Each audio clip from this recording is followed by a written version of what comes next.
tellement normal, il me semble, de permettre à tout un chacun de pouvoir voler. Et alors, ce qui est magnifique, c'est que ça, on l'a découvert par la suite, c'est le fait de faire voler des personnes en situation de handicap. On a derrière des sourires, enfin voilà, le remerciement il est là, quoi. Il n'y a rien besoin de plus en fait, rien que ça suffit.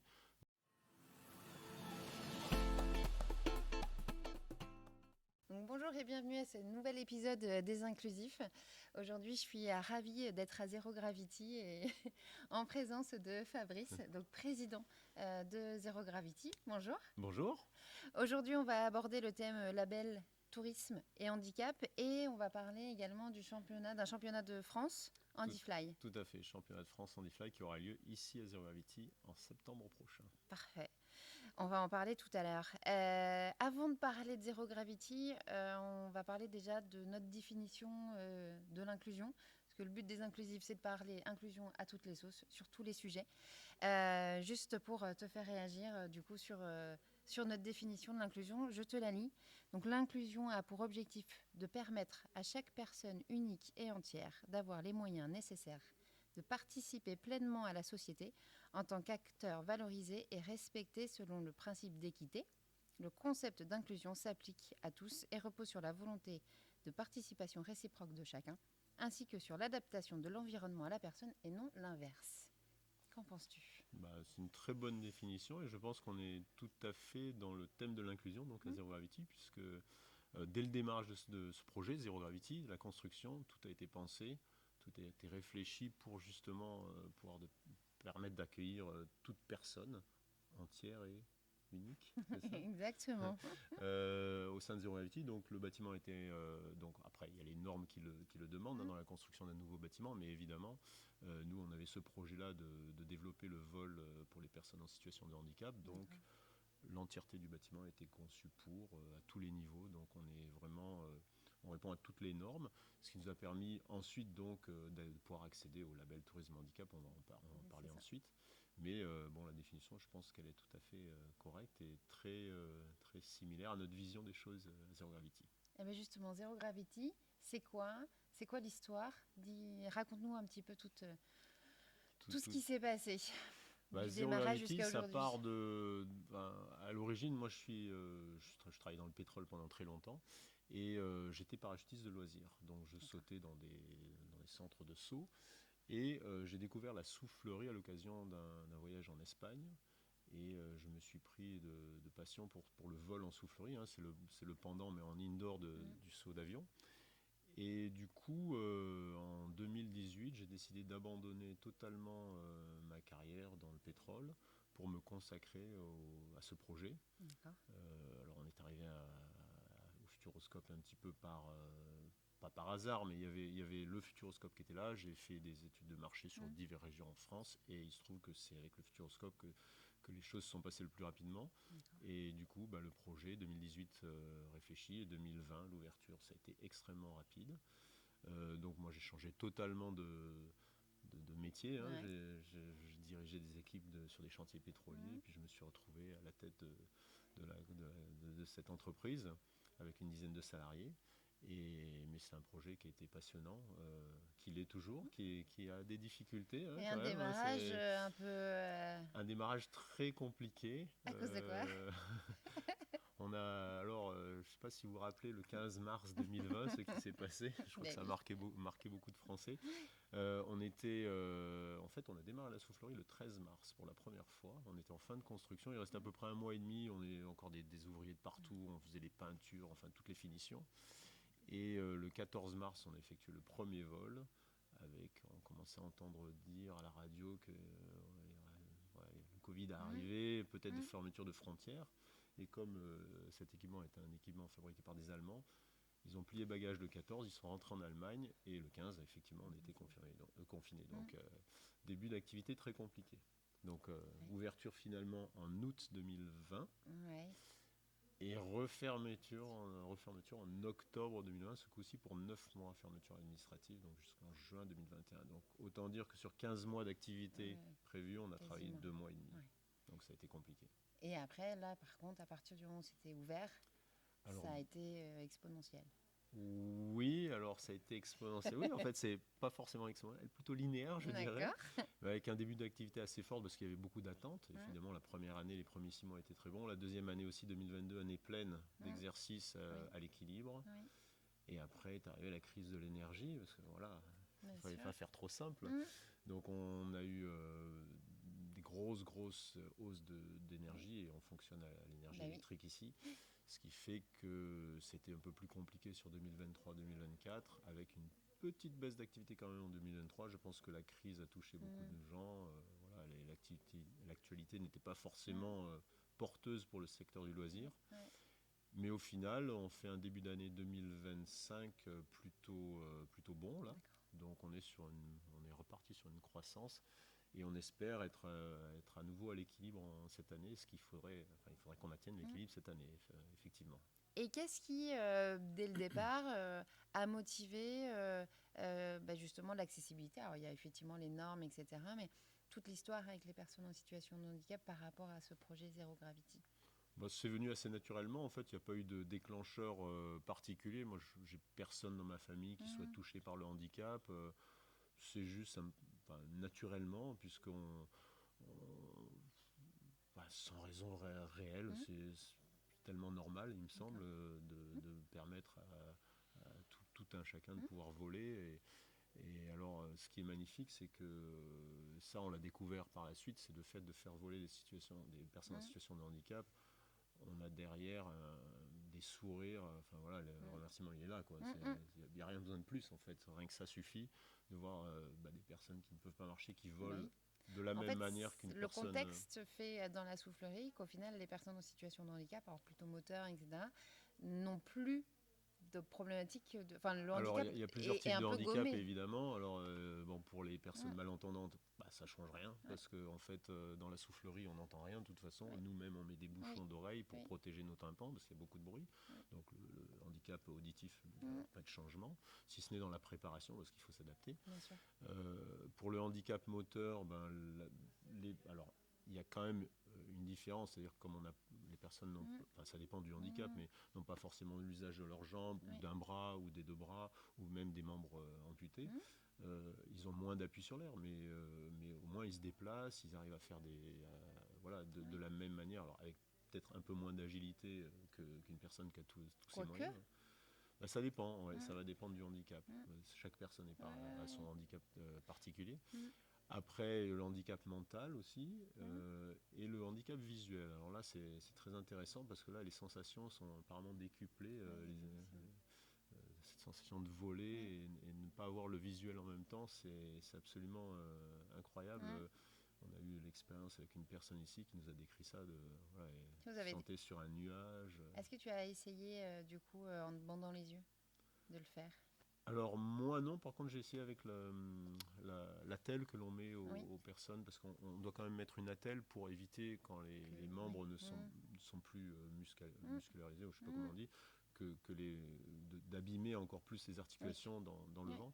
Donc on bloque un petit peu les jambes avec une espèce d'exosquelette qui vient sur la D'accord, combi et qui fixe la position des jambes. d'accord.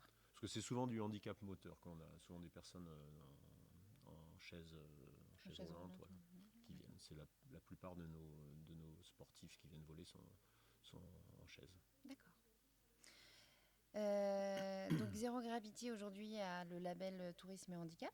Tout à Est-ce que fait. tu peux nous expliquer un peu pareil, qu'est-ce que c'est déjà ce Alors label et comment est-ce qu'on fait pour l'avoir? le label Tourisme Handicap, c'est un label qui est au niveau français, enfin c'est un label d'État, hein, je ne sais Mhm, pas comment on appelle ça exactement. Bon, il y a un cahier des charges, ça passe par une visite des locaux, enfin plusieurs visites des locaux des personnes en charge de ça, pour voir si si on répond à toutes les attentes du cahier des charges.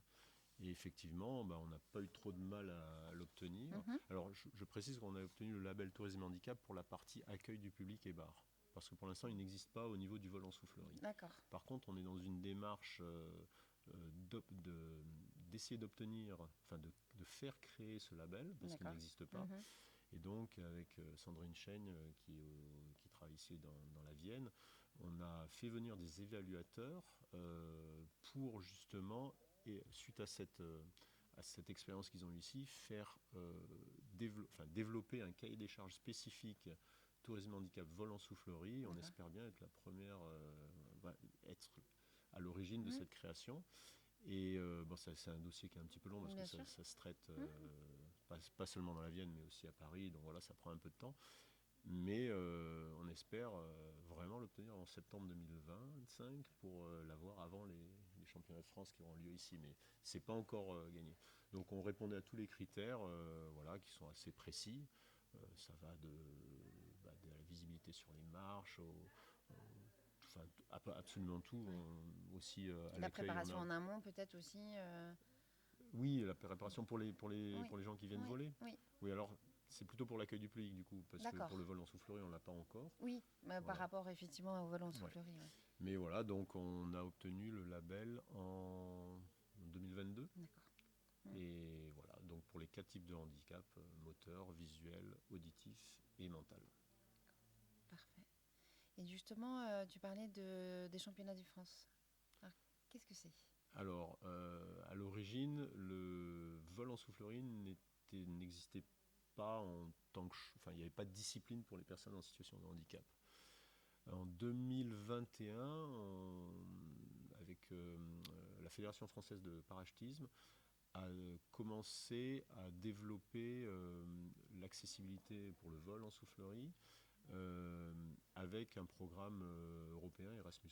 Mhm. Et donc il y avait des subventions qui étaient données pour payer des vols, pour subventionner des vols, pour donner accès à un public nouveau. Suite à ça, on a fait ici en novembre 2021 des tests pour commencer à créer une discipline. Donc on avait toute la Fédération française de parachutisme qui est venue, on a mis en place un système, Mhm. ils ont élaboré un système qu'on a testé ici avec des capteurs pour faire un circuit particulier pour les personnes en situation de handicap, pour commencer à mettre les bases sur une compétition, et est né le Handifly Race. Donc la discipline dédiée aux personnes en situation de handicap dans la soufflerie. D'accord.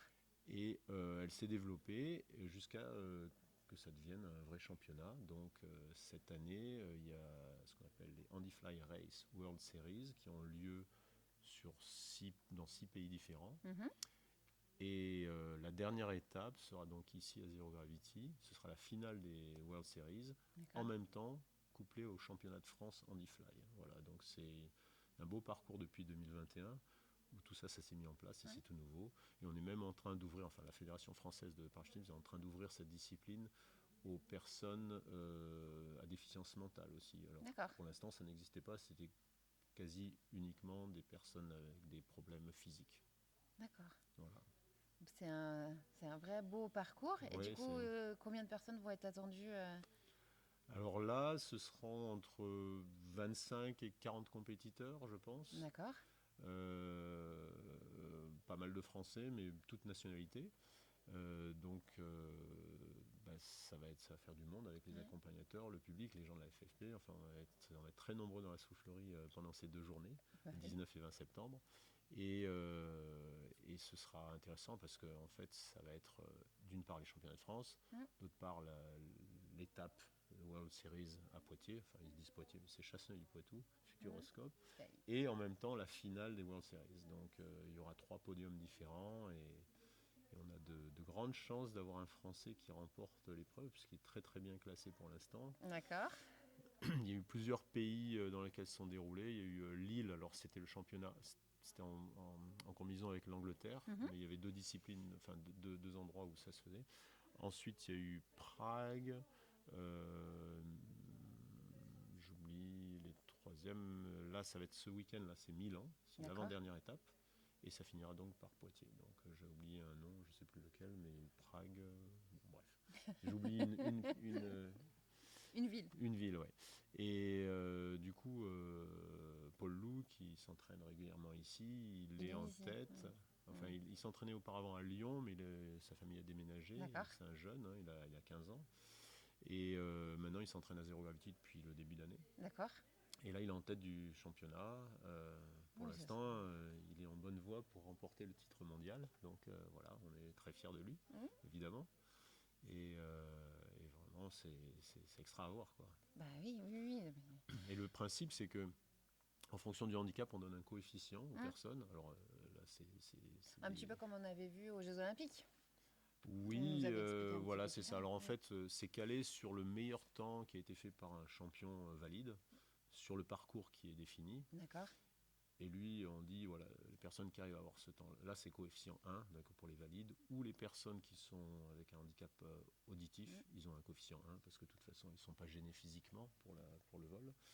Et ensuite, voilà, on affecte un coefficient en fonction de la Mm. mobilité et Et la du gravité du coup, handicap. qu'est-ce qu'ils font exactement? Parce que ils volent, ils font des figures. Enfin, qu'est-ce qui Alors se passe quand on est dans la soufflerie, c'est du du coup, et vol à notamment plat. pour ce championnat? Alors il y a un parcours imposé avec des capteurs qui sont mis diamétralement opposés à deux hauteurs différentes dans la soufflerie. D'accord. Il y a un chrono qui est déclenché au premier, bon, Le l'athlète premier rentre, passage, ouais. quelquefois il a besoin d'aide pour rentrer dans la Mm. zone de vol, quelquefois il arrive à se débrouiller tout seul, donc il se met en vol, il est stable au milieu, il vient toucher le point A, Mhm. ça déclenche le chrono. Ensuite, il doit monter en diagonale, toucher le point B, faire un 360 sur lui-même, D'accord. un 3-6, retoucher, partir en face, toucher le point C, 3-6, redescendre en bas à l'opposé, toucher le point D, et puis retranslater vers le point A, et ça donne son temps. Donc, Voilà. donc c'est de Un la circuit. vitesse. C'est un Voilà, il doit circuit le de faire vitesse. le plus rapidement D'accord. possible, et donc il a un chrono de, Mhm. je sais pas, 20 secondes, et s'il a un coefficient 0,5, ben, son temps final c'est 10 secondes. Et D'accord. ensuite, on classe, voilà, il y a un classement qui est fait avec plusieurs des vols d'entraînement d'abord, des vols qualificatifs, ensuite demi-finale, finale et Et, le champion. et ça, c'est la seule épreuve de rapidité? Il y a pas une, enfin, est-ce qu'il y a des épreuves aussi, j'en sais rien, freestyle, Non, il y a pas, pas non. encore Non. Bah, ou... dès qu'on rentre dans du vol freestyle, il faut quand même avoir Donc c'est des choses qui existent, mais pas encore sur ce championnat-là. tout à fait. Ok, En valide, il y a du free fly en 3D, on appelle ça, qui part d'accord. dans tous les sens, très très rapide, mais ça demande nécessairement besoin d'avoir l'usage de ses membres et Mhm. ce serait trop compliqué. Donc ça reste du vol à plat, D'accord. mais avec quand même des belles performances. C'est assez impressionnant. Et du coup, les personnes qui viennent s'entraîner, ils viennent régulièrement ils s'entraînent, enfin, du coup, ils s'entraînent tous les jours. Est-ce que vous avez peut-être une équipe qui commence à se former Alors pour où l'instant on peut non, faire on peut lancer des... ça reste des athlètes de loisirs. Il n'y a pas de D'accord. professionnels dans cette discipline-là. Non, ils s'entraînent en fonction un petit peu de leurs moyens Mhm. aussi financiers, Oui. parce que c'est une discipline qui coûte relativement cher. Euh, voilà, par exemple, Paul Lou et Claire, une autre athlète qui vient s'entraîner chez nous, ils viennent une fois tous les 15 jours, 3 D'accord. semaines, faire une petite demi-heure de vol. D'accord. Voilà, c'est à peu près ça. Après, il y en a peut-être qui s'entraînent beaucoup plus dans les autres pays, je ne Oui, sais pas. oui, oui. Mais du coup, oui, aujourd'hui, si voilà, il y a des personnes qui nous écoutent qui sont en situation de handicap, ou d'autres aussi, hein, ou valides, mais ils peuvent venir et puis bah, du coup s'adresser à toi pour venir s'entraîner. Et Alors, quand... avant de devenir, parce que dans notre discipline, on passe par du baptême au départ Oui. pour découvrir la soufflerie, parce Ouais. que, et même pour les valides, hein, c'est Hum, exactement la même chose. On vient, on vole, on fait un baptême, ça dure 2 fois 1 minute, ce qui est déjà assez intense parce hum, que ça correspond à 2 sauts d'avion oui. de Hum, 4200 mètres. Donc voilà, une fois qu'on a fait son premier baptême, bah, si on aime ça et qu'on veut recommencer, on peut faire ce on appelle nous des packs progression. Donc on va amener la personne vers l'autonomie en vol, c'est-à-dire être capable de rentrer, sortir. Alors ouais. là, je parle pour des personnes Hum, valides, mais on fait le même parcours adapté pour quand il y a un handicap. Être capable de rentrer, sortir de la soufflerie, voler en toute sécurité, tourner sur soi-même, monter, descendre, déraper et être savoir voler en toute sécurité en fait. et ça, ce parcours-là, il met combien de temps? Enfin, il faut combien de séances pour arriver à une En gros, une autonomie vingtaine de minutes de vol. C'est assez rapide. et en combien de... En une fois, on peut devenir autonome? Non. Il y a des gens qui, après leur premier baptême, vont prendre on appelle ça un Ouais. pack progression de 20 minutes. Ils font 10 minutes sur une session où ils alternent des créneaux de 2 minutes. Oui. Voilà, et ils refont 10 minutes dans l'après-midi et après Oui, parce que ils sont 20 minutes, validés. on croit que c'est peu, mais en fin de compte, En temps de vol, c'est pas mal. en session de 2 minutes, effectivement, Ouais. ça fait quand même pas mal de vol. Ça permet d'apprendre. Alors, les plus rapides mettent 15-20 minutes. D'accord. Quelquefois, ça met un peu plus longtemps, mais tout le monde arrive à l'autonomie, il n'y a pas de souci. Alors pour les personnes en situation de handicap, c'est un peu différent parce que forcément on leur demande pas la même chose, mais on les passe assez rapidement pro flyer aussi. Pro flyer chez nous, ça veut dire qu'ils vont avoir accès à du temps de vol en tarif bien inférieur au temps de vol baptême. Oui, parce qu'ils n'ont pas besoin des- d'être accompagnés. Voilà, ils peuvent Ok. voler tout seuls, Mm. mais généralement il y a quand même un moniteur Bien qui sûr, accompagne. De bien toute sûr. façon, on a toujours un moniteur à la porte en sécurité. Bien sûr. Et souvent, il y a besoin de coaching aussi pour apprendre d'autres techniques ou perfectionner son vol et s'améliorer sur le temps, notamment pour la course. Ben oui, pour aller le plus vite Ouais, possible. exactement. Et donc, du coup, c'est quoi pour aller plus vite là, sur tout le parcours? Le temps le plus Ouais, rapide, c'est de ouais. l'ordre de 8 secondes pour un champion du monde valide. Ah oui. Et ça va très vite. Hein. Et là, sur Handyfly? Paul Loup, il approche de ça avec une fois qu'on a appliqué son coefficient. Et toi, tu fais combien? Oula. Il faut s'entraîner En encore. fait, il faudrait peut-être que je le teste, mais bon, je dois peut-être être dans les 15 secondes ou 20 Non, c'est secondes. déjà pas mal, hein. Ouais, Tu parlais de 20 secondes tout à l'heure. Merci beaucoup pour toutes ces explications. Est-ce que tu voudrais faire passer un message pour les personnes en situation de handicap ou même les personnes, enfin voilà, toute personne qui aimerait venir Pour les personnes en situation de handicap, n'hésitez vraiment pas à venir nous voir. Mm. On a une équipe qui est tout à fait à l'écoute et voilà, on a l'habitude de. Alors, il faut pas forcément venir nous voir avant de réserver parce qu'en fonction du handicap, on va adapter le vol. On va peut-être mettre 2 moniteurs au lieu d'un, suivant s'il y a besoin. Mais il ne faut pas hésiter parce que vraiment, c'est ouvert à tout le monde. Et puis voler, c'est extraordinaire. Et puis n'oubliez pas, 19 et 20 septembre, ça c'est le plus important. Venez nombreux, entrée libre. Alors il y aura du monde, je pense. Hein. Ça va être un petit peu blindé, mais ça va être intéressant. Alors surtout le 20, là où il y a les épreuves, le 19 sera plus de l'entraînement libre.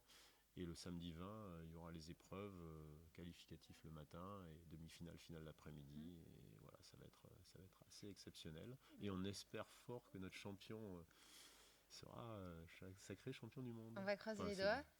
C'est pas vraiment champion du monde, mais c'est World Series, Handyfly Race mondial, quoi. En tout cas, qui gagne. Exactement. Bon, on va croiser les doigts, on sera derrière lui et on fera passer le message pour effectivement être présent ce jour-là. Merci beaucoup. Merci Pamela. À très bientôt. À bientôt.